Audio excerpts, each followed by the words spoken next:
Trump signed an executive order yesterday to cut federal funding for NPR and PBS. Accusing public broadcasters of political bias, and Democrats accusing Republicans of trying to shut down all voices that the party doesn't like. Clearly, they're ready for the fight. President Trump just signed an executive order cutting all federal funding to PBS, NPR, and public broadcasting across America.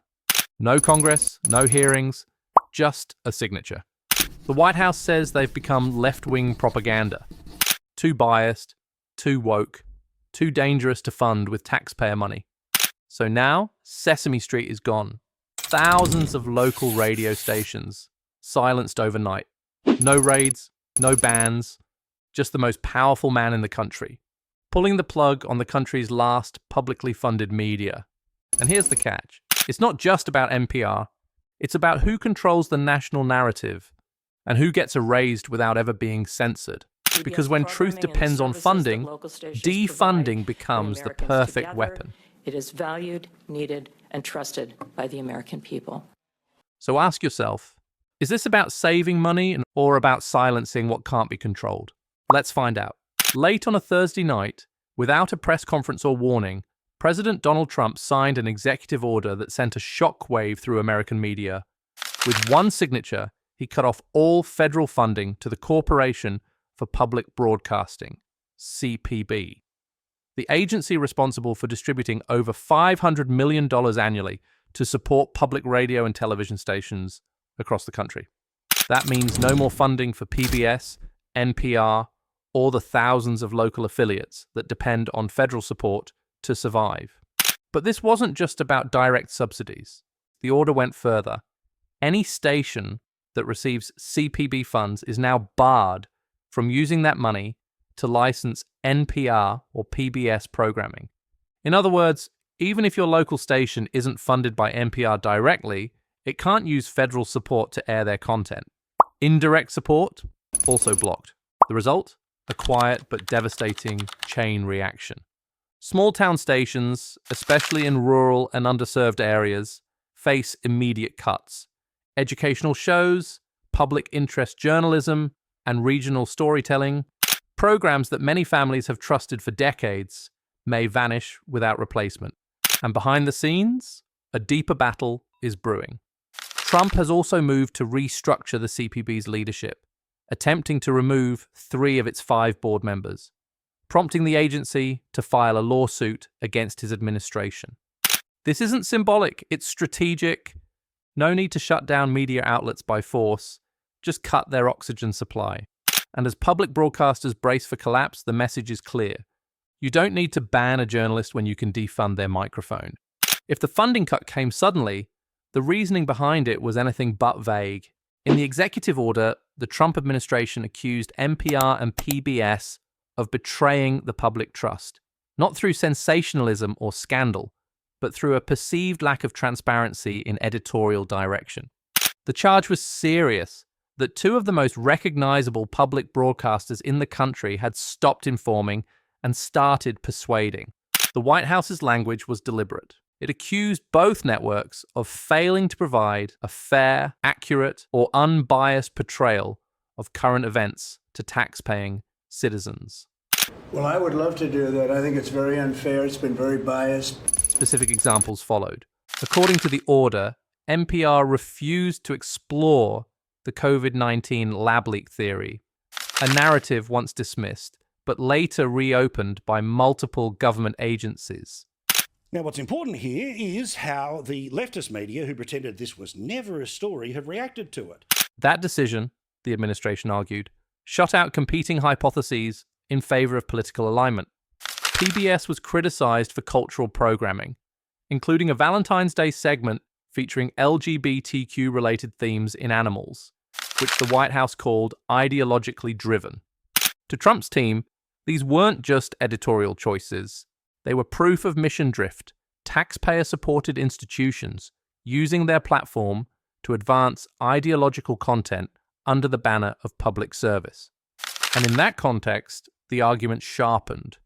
Government funding of news media in this environment, the order states, is not only outdated and unnecessary, but corrosive to the appearance of journalistic independence. It's a powerful rhetorical move. Trump wasn't just saying NPR and PBS are biased. He was saying that continuing to fund them is worse than cutting them off, because it gives the illusion of objectivity where, in his view, none exists. To his base, this isn't censorship, it's cleanup. To his critics, it's the beginning of a dangerous precedent. Either way, the stage was set. By targeting the financial infrastructure of public media, Trump bypassed the legal battles that usually come with press suppression. There's no First Amendment lawsuit if you simply argue that taxpayer money is being misused. There's no scandal if you say you're just being fiscally responsible. It's regulatory minimalism with maximal political effect. Instead of controlling what's said, the strategy shifts focus to who gets to speak at all. And by that metric, it's incredibly effective. Consider this. AP was locked out of the Oval Office for refusing to adopt a politically charged label, Gulf of America. CBS was sued over the editing of a 60 Minutes interview with Kamala Harris, a lawsuit that, while likely to fail, still drains legal resources and shakes editorial independence. Voice of America, long seen as a Cold War-era soft power tool, had its leadership gutted after the US Agency for Global Media was shut down. Veteran journalists were sidelined, content pipelines collapsed. This isn't about one network or one executive order. It's about reshaping the environment in which journalism operates to make critical media financially unsustainable, politically radioactive, and structurally vulnerable. Once this precedent is set, once it's considered normal for the White House to defund entire public networks based on perceived bias, the line between fair governance and political punishment disappears. At first glance, the defunding of NPR and PBS seems like a domestic battle, a clash over culture, bias, and taxpayer dollars. But its consequences stretch far beyond US borders. Because when America retreats from public media, it leaves a vacuum, and that vacuum doesn't stay empty for long. For decades, US-funded media played a crucial role in global information ecosystems. Outlets like Voice of America, Radio Free Asia, and Al Hurra offered alternatives to authoritarian propaganda. In fragile democracies and repressive regimes, they were often the only source of journalism that wasn't filtered by the state. That soft power mattered. It shaped perceptions. It countered disinformation. It reminded the world what democratic values look like, even when America itself fell short. But those institutions don't run on principles. They run on budgets. And when Trump shut down the US Agency for Global Media and slashed grants tied to USAID, dozens of international media outlets quietly folded. Others shrank their coverage, cut foreign bureaus, or simply disappeared. What replaced them? State-backed media from China and Russia. While America pulled the plug on its own platforms, Beijing and Moscow ramped up theirs, funding multi-language, multi-continent operations like CGTN, Sputnik, and RT. These networks are not just propaganda tools. They are full-service information machines, slick production, strong distribution, and a clear agenda to reshape global narratives in ways that benefit authoritarian regimes and undermine Western influence. So when US public media vanishes, domestically and abroad, the cost isn't just cultural. It's strategic. America doesn't just lose trust, it loses reach. And in an era where information is power, that loss isn't symbolic. It's territorial. In this new landscape, news is no longer just news. It's diplomacy. It's warfare. It's the battle for what billions of people believe is true. And right now, America is walking off the battlefield, voluntarily. This isn't just about public broadcasting. It's about something bigger, quieter, and far more dangerous. It's about a government that doesn't need to silence journalists when it can simply make their platforms disappear. It's about a White House that no longer sees public trust as something to earn, but something to engineer through curated access and financial leverage. It's about a world where truth still exists, but only if it can justify its budget. Because let's be honest, most Americans don't read legislation. They don't attend board meetings or watch lawsuits unfold in DC.